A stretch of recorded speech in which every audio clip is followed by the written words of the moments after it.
আসসালামু আলাইকুম এভরিওয়ান, আশা করি সবাই ভালো আছেন।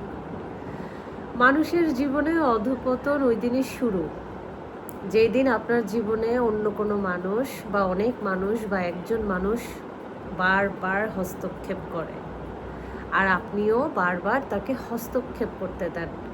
আপনার জীবন, আপনার সংসার, আপনার ব্যক্তিগত জীবন, আপনার চিন্তা, আপনার স্বপ্ন, সব কিছু আপনি সেই হস্তক্ষেপ করা মানুষটাকে এমনভাবে বলতে থাকেন, আর সে সেটার সুযোগ নিতে থাকে। কখন যে আপনার স্বপ্নগুলো দুঃস্বপ্নে পরিণত হয়, এটা আপনি বা আমি বা আমরা কেউ জানিই না। আপনি যা করতে পারবেন, হয়তোবা ওই মানুষটা কখনো সেটা করতে পারেনি, পারবে না। আর সেটা থেকেই সৃষ্টি হয় হিংসা, আর সেটা থেকেই শুরু হয় অধঃপতনের শুরু। তাই জীবনে যেখানে যে অবস্থায় আমরা আছি বা আপনি আছেন বা আমরা থাকি, সেটাতেই খুশি থাকাটা উত্তম।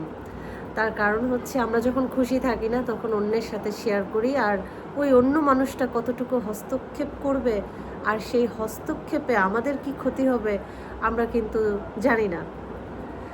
সো নিজের জীবনে অন্যের হস্তক্ষেপ কতটুকু দিচ্ছেন আর কতটুকুতে আপনার ক্ষতি হচ্ছে, সেটা আজই দেখে নেন।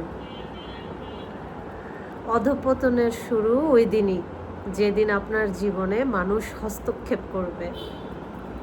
সবাই ভালো থাকেন, সুস্থ থাকেন। আল্লাহ হাফেজ।